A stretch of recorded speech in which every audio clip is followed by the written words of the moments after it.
Test. Test. Okay.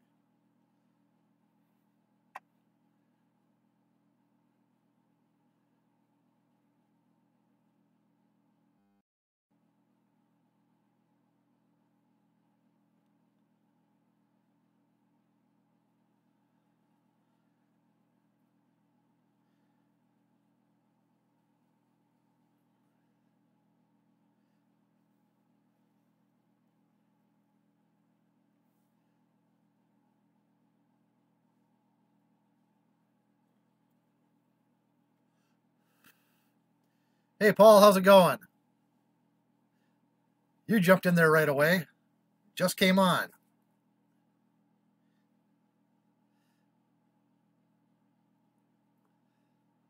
Saw your Instagram post. Looking forward to that video.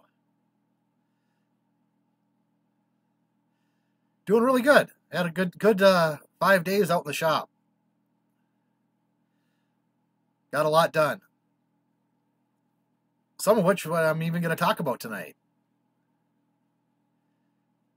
Yeah, it looked hot.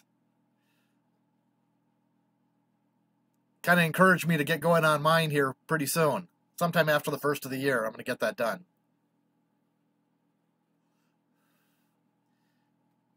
Hey guys, Junkman, WTF.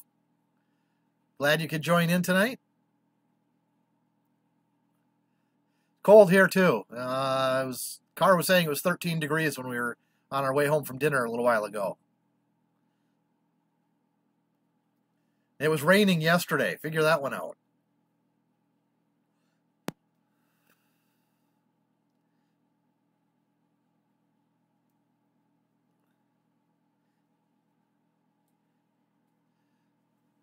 Wow, 6 people already. That's kind of cool. So, 3 people have said hi, and 3 people haven't. So, hi to the 3 people that haven't. So, I got a couple of things on my list to talk about tonight. One was that Chucky 2009 released a video today that, I don't know, kind of pissed me off a little bit. Got me a little hot. And he was talking about when you're too old to start welding. And you can tell he's young. And basically, he's talking about old guys getting into, old guys. If you're older than 40, you shouldn't really be doing this unless it's a hobby thing or you're going to be working inside. Honestly, I can outwork just about every youngster, cold or hot. Always have been able to. It's and I had to really laugh. Everybody has a cold temperature and a hot temperature where they won't work anymore unless they're going to lose their house or something. Well, guess what? 10 degrees, that's warm. I do have a cutoff for working outside when it's cold. If I have to work any length of period, I try to, that cutoff is negative 20 Fahrenheit. Anything under that, you know what? You just put on another layer. Make sure you got warm gloves. Of course, that's also why I have arthritis in both hands. Working with small parts outside in that cold. But I still do it. Don't like it, but I do it. And then as far as the heat end of that, you know what? You always, I watched a lot of videos on welding trucks, and almost all of them have an umbrella. So when they're working out in the sun, they can put that umbrella up. I don't see an umbrella on Chucky's truck. So maybe that's his fault.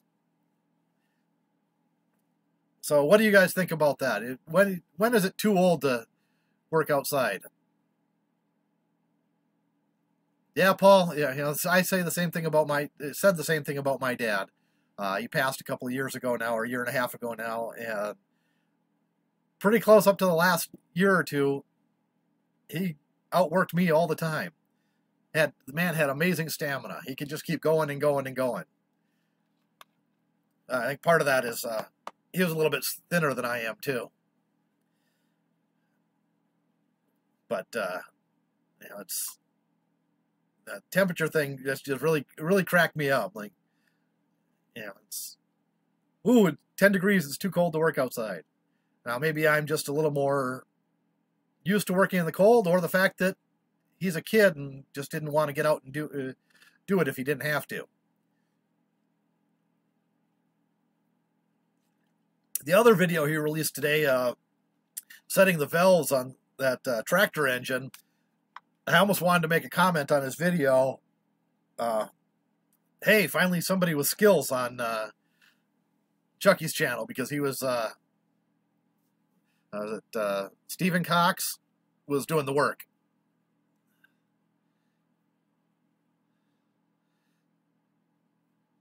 Yeah, of course it does depend on the person, you know, but I was raised that, you know what, if there's work to be done and you just get it done. It doesn't make a difference if it's negative 20 or 100 degrees out. If it has to be done, you get it done. If somebody's paying you to do a job, you do the job within safe limits, you know. You know, you got to look at safety too. You know, when I'm working, when it's 20 below outside, I've got the truck sitting there idling. It's nice and warm in the truck. I start getting too cold. I hop in the truck for 10 minutes, warm up, and then get out and get back to work, or go inside, or whatever, you know, whatever it is. Installing satellite dishes that I did for so many years, you know, it got too cold outside, you go do some of the inside work. I don't like hot either, but, you know, same thing. You know, it gets too warm, you just go someplace to cool down for 5-10 minutes and then get back at it.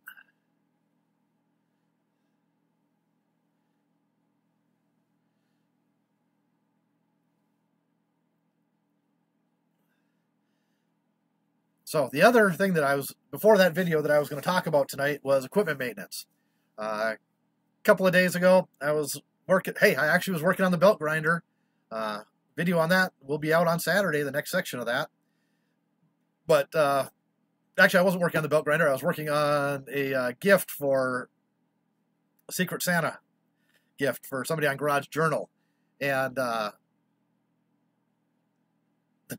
big vertical bandsaw stopped working, and it's entirely my fault. The Reeves drive on it, I did not. This actually, technically, it's not a Reeves drive. It's like a Reeves drive, but it's a little different because it uses 2 belts and an adjuster to. Well, so it's a Reeves drive, or it's very similar. And it's doesn't have bearings in it. It has bushings, and someone didn't grease it often enough, and it seized up. So had to pull it apart. Fortunately, I was able to pull it apart without breaking it, because it was really stuck on the shaft pretty darn good. One of the bearings, or bushings, because it doesn't have bearings, it has bushings, was pretty darn seized on the shaft. Between some PB blaster and gear puller and hydraulic press, I was able to get it apart and cleaned it up on the lathe. So that video will be coming out real soon too. I did a short one on that. And so that video is coming. But, you know, if you got equipment, you know, you got to remember to take care of it. I honestly didn't even know that there was a grease fitting on there. It wasn't something, you know, I don't have the manual for that machine, so it was, you know, I got it up and running, and that's all I cared about. I didn't do enough investigation, and that's entirely on me. You know, even us old guys make mistakes. So anyways, it's back up and running, and was able to get back to work on the belt grinder, and so belt grinder video is coming out. I did have a question for you guys. That's just it. You know, I've got equipment that I've serviced for years, and I got it new, or I got the manual with it, and I've read through the service intervals on everything, and I'm pretty good about the rest of the stuff. But this is just something I didn't know about. The lathe, for instance, I know it's where all the oil cups are on the lathe, and every time before I use it, I grab the oil can and I fill every oil cup on the lathe. Just got myself in the habit right away of doing that. Even if it's just a quick little job, I hit all the oil cups. In fact, in the jib crane video, I believe it is, in one of those videos where I've got a long, yeah, it's a jib crane, I think, where I have a long turning, where I'm turning that pivot pin. You can actually see in the video that I'm actually adding oil to the cups while it's running.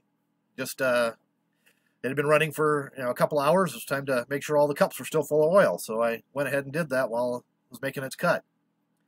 So question for you guys on the belt grinder videos. I'm not extremely happy with the first 3 videos that have come out.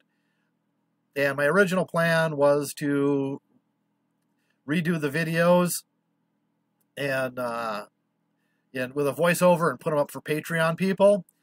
But I think I'm just going to re-edit all those videos and re-release them with a voiceover. Would you guys like that? Is that something you guys would be interested in seeing?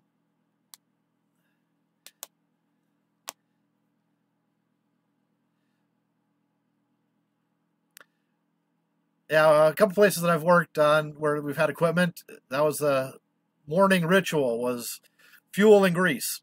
And you hit every grease point before you started working and made sure it was fueled up for the day. And sometimes, I don't know, just not happy with how they flow. I think they might be a little bit long. I can cut out some of the steps or some of the longer runs, and then go ahead and do the voiceover so I can explain exactly what's going on.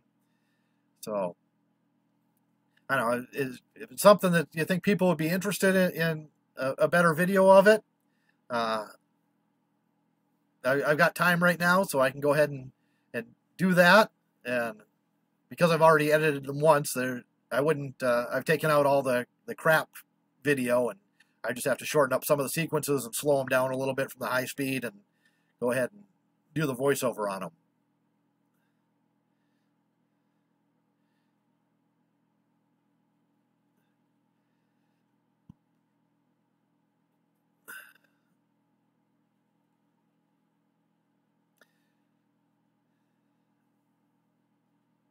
Yeah, the truck, I do the oil once a year if it needs it or not. Of course, I'm running synthetic in there, and it's a 250,000 mile truck now, so it burns a little bit of oil, about a quarter every 1,000 miles. So, it's getting fresh synthetic, so the additives are getting replenished quite often. So I just, and to be fair, the truck only sees about 9,000 miles a year. So that's well within the oil limits.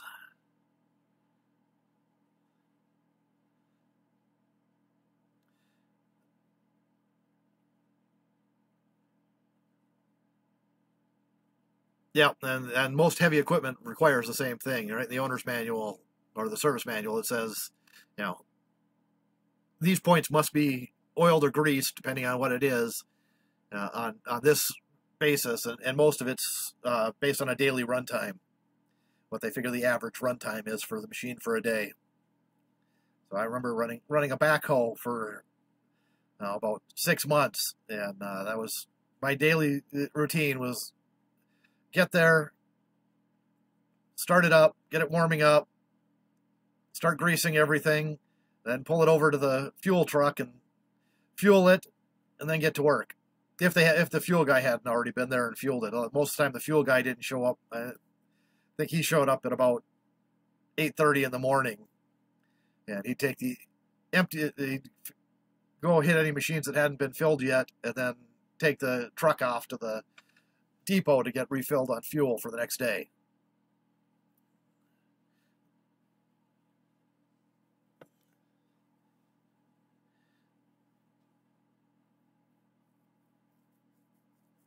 Yeah, I don't know a lot about the farming equipment because I've never really been around it.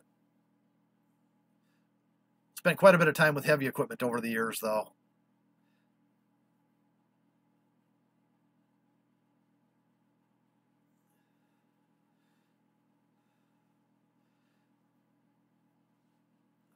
If you're the only one using the machine, Junkman, that can work really well. So it's when you have multiple users where things, you got a company wants that set schedule. The morning guy, because the backhoe that I ran for a while there, it was running 2 shifts. So we were in a gravel pit that was running, it wasn't 24/7, but it was 7 days a week and running 2 shifts. So it was getting greased twice a day. When you start your shift, you grease it. That was just grease and fuel. Of course, you needed fuel anyways, so you didn't have much of a choice.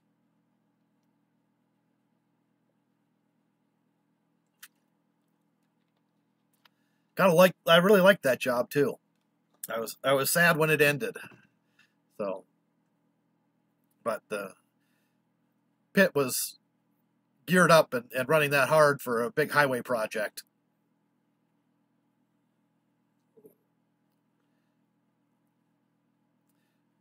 Yeah, you worked for family, didn't you? Pay always sucks when you're working for family for some reason.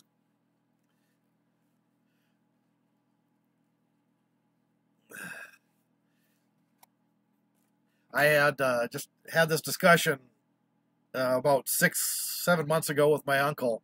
Um, my dad was the one who always called me and asked me to come do work for them, and Dad was also the one who paid me if I asked for pay. Usually it was gas money,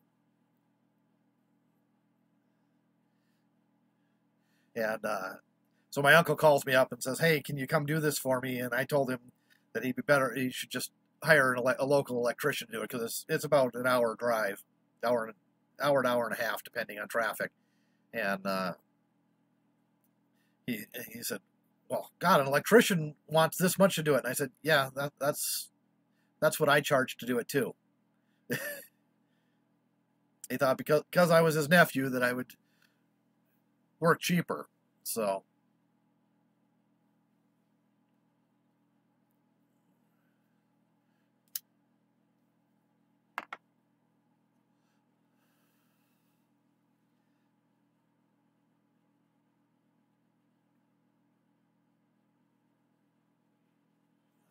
yeah, if you get to use the facilities after hours, that can make a big difference on pay. Facilities and equipment. My son and I were just talking about this at dinner. He joined the robotics team at school this year. They've been to nationals every year that since they've been put together the team. And he was just mentioning that now that he's gone through all the safety training for the team, he's allowed to use the team room for whatever projects he wants in his spare time, as long as the room is open. So it opens at 7:30 in the morning. Yeah, Junkman, that's why I have kids. Slave labor. Actually, I actually pay my kids pretty good when they're working for me. My oldest son, he used to call it the bank of dad because he just let it build up, his pay build up in the bank of dad until he wanted something like a new game system or something. And then he'd come to me and say, "How much is in the bank, Dad?"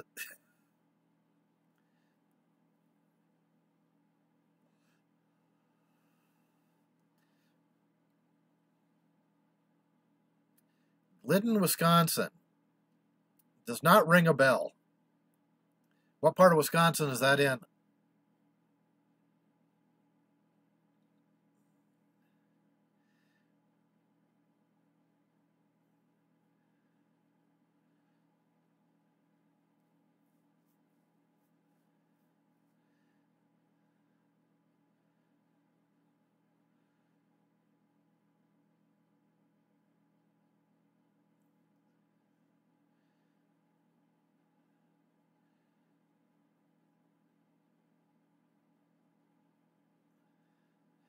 I wonder, can I change the latency midstream? I've been in that area. I just don't. Nope.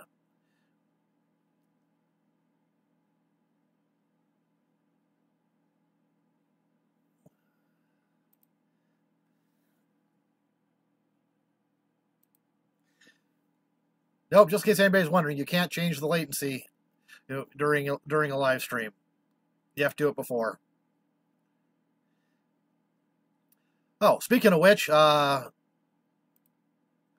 streams and such. Junkman is doing a live stream here in a couple of days.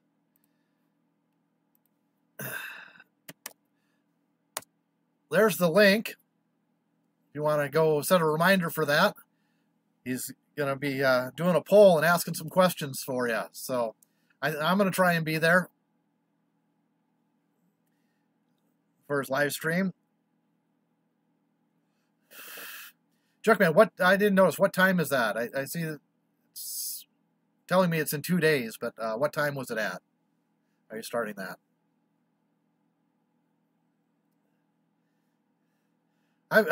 WTF, I've covered most of Wisconsin at one time or another, either doing satellites or hauling travel trailers. Delivered a lot of travel trailers in Wisconsin. 8 p.m. Mountain Time. Okay. I clicked the button to set the reminder, so it'll remind me hopefully right away, so I can get in at the beginning. Had a lot of fun in Junkman's last live stream.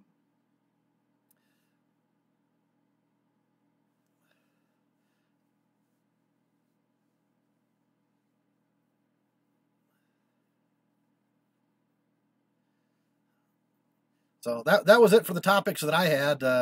Chucky 2009 and he's a putz, and dissing on the old guys, and just making sure that you maintain your equipment. And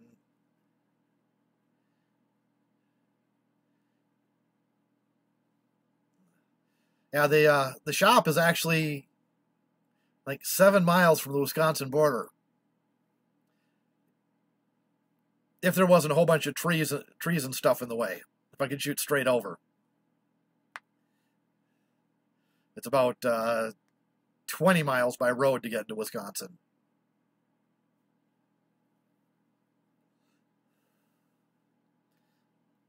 $20 miles to get to Highway 35. I haven't been over that road in a long time. I've gotten over to Wisconsin that way. It's probably been 10, 15 years. It's not the proper way to pull a travel trailer. Mostly gravel. That Highway 35 is not a great place to pull a travel trailer either. If anybody's ever driven Wisconsin Highway 35, it's not the best road in the face of the earth.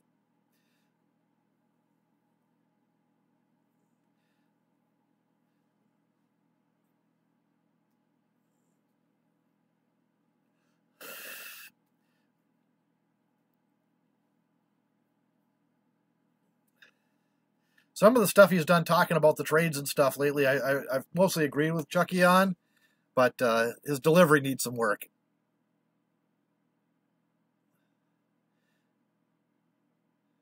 All right, J-Man, thanks for joining us. Been to Washburn a lot.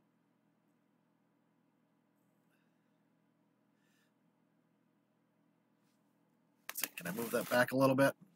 Okay, there we go. Okay. Still in frame.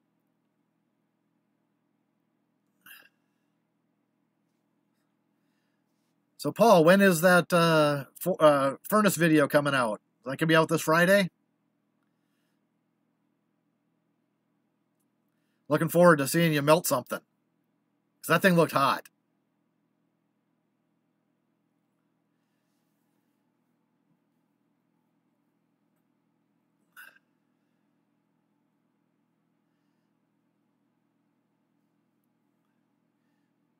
Cool. If you haven't checked out Paul's channel, he does all kinds of stuff. He's learning to weld. He's got a series on building a Power Wheels Jeep, rebodying it out of metal. He's got a bunch of metal melting videos, and he's on his third foundry furnace. I think it's his third foundry furnace now.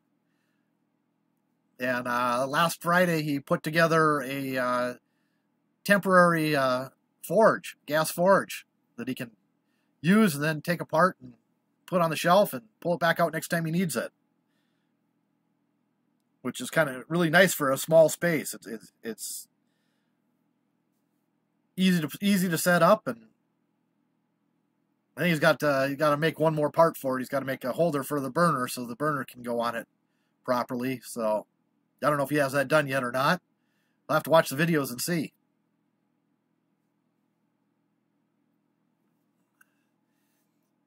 So Paul, is that thing hot enough to melt copper? And hey, no problem, Paul. So is it getting hot enough to melt steel yet?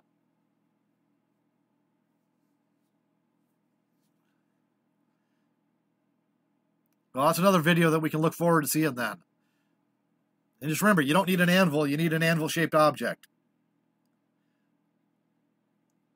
Not to offend anybody, but my daughter has a new boyfriend, kind of.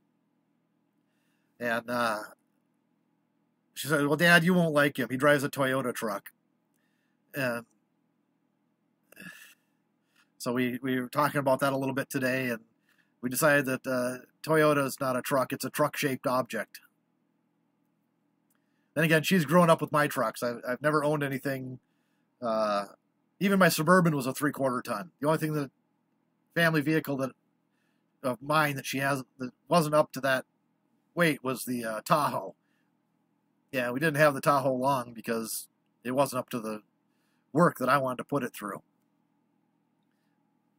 Everything that I've owned while she's been alive has been 3/4 ton and up. Now, somebody was telling me that they can do a dual burner propane and it's hot enough to melt steel. Gets up into that 3,000 degree range.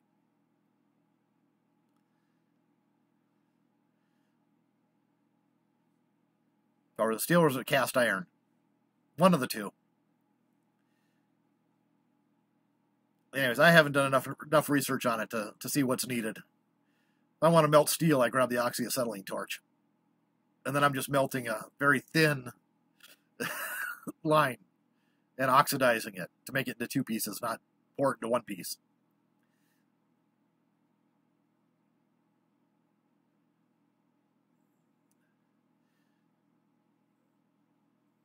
So, okay, so now that you have a furnace that's hot enough, you're going to do some aluminum bronze and some other cool stuff, I'm assuming.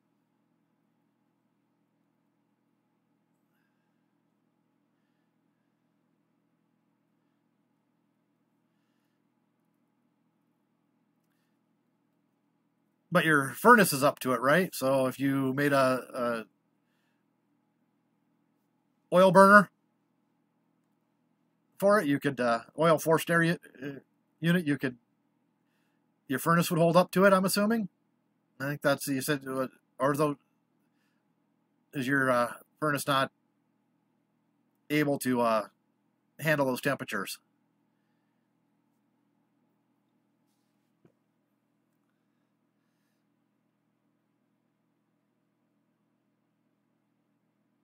Who cares what the neighbors think? Okay, I don't care what my neighbors think, but one of my neighbors is hardly ever there, and then just on the weekends, and the other neighbor rebuilds tractors, so.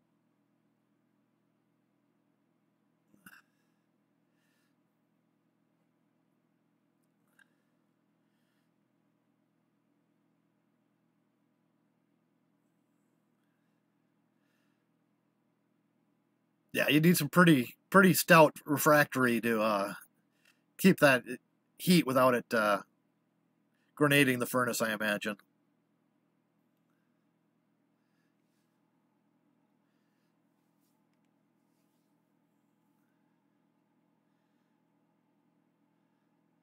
So, any hockey fans in here tonight? If they are, don't tell me the score on the Wild game. I've got it recording, so gonna go watch that after the stream is over. Gotta love a DVR.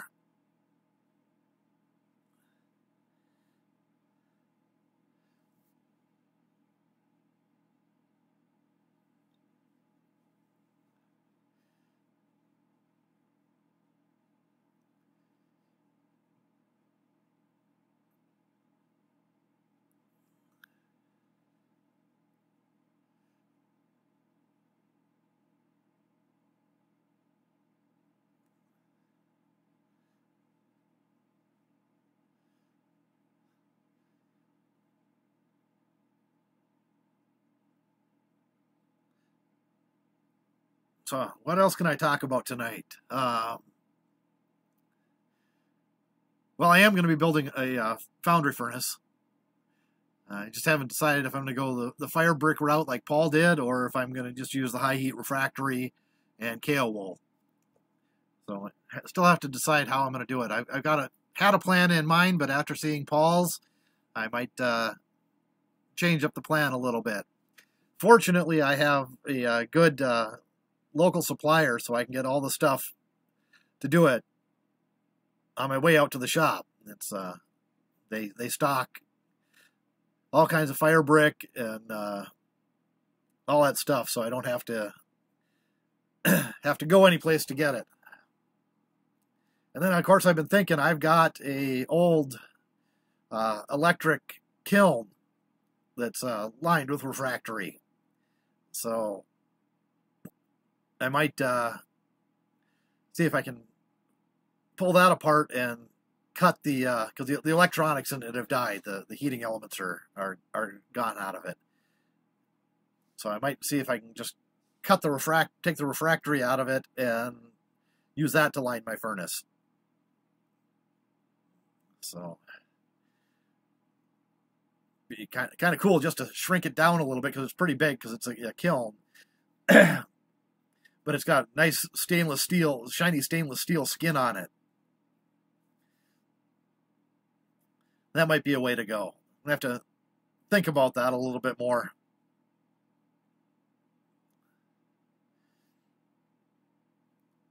Maybe I'll pull it out and I'll take some of the refractory out of it, take the rosebud to it, and see how much heat it can take.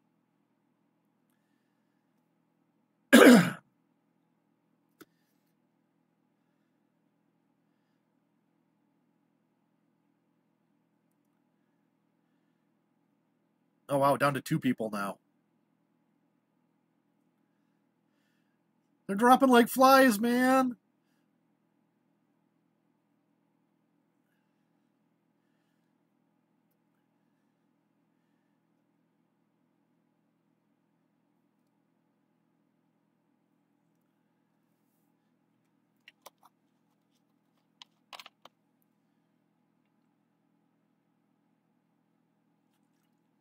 Oh, I did a test stream from the shop on my phone, and it is doable. So next Tuesday's live stream might be from the shop. If I plug the computer directly into the router, I was doing it from my phone because I didn't have the computer in the shop. Might just try to do next Tuesday's live stream, or maybe just a bonus live stream from the shop to give it a little better test. But I let it run for about 2 minutes, and off the phone using Wi-Fi, it only had 2 very short bad sections of the stream. So it is possible. So I might try it with the laptop next week when I'm out there. Actually, I don't know when I'm going back. Might be going back on Thursday or Friday. Haven't decided yet. So, and Paul's still here.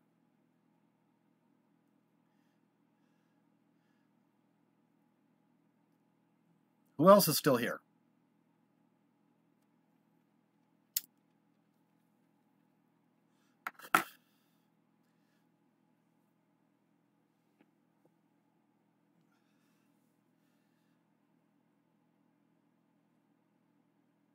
I don't know if I mentioned it last week, but I went and picked up one of the stools that Northern Hydraulics had on sale for $29. I think that goes through the 9th is when that sale is over. And it's a lot better than my old stool. I've had it for a week now, and granted, 5 of those days I was gone, but it's pretty comfortable stool. And it's got a back on it, so I can lean back a little bit. My old stool didn't have a back. Well, it came with a back, but it broke. And instead of fixing it, I threw it away. It wasn't a very good stool. And because the floor is unlevel in here, you need a pretty solid legs to keep it from rocking and not breaking the thin steel. And this actually has nice, pretty heavy tubular legs on it. It's a good garage stool. Might pick up a couple more for the shop and get rid of some of the other stools that I have out there. This would be nice for TIG welding at the bench because I can adjust the height on it. Whereas the stool that I use now for TIG welding at the bench doesn't have a height adjust on it.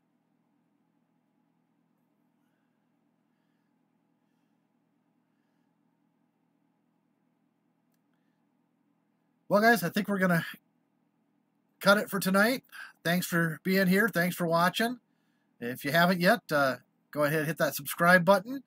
If you're watching this in the future, because this is going to be up on the channel after it's finished processing, go ahead and subscribe, and you put down in the comments what you think I should do with the belt grinder videos. If you'd like me to see me re-edit those, please go ahead and put it in the comments. And so thanks for joining me, and next Tuesday night, and maybe sometime before then, if I get a chance to do a test stream from the shop. A live one where actually people can join in. All right, guys. Catch you in the next video.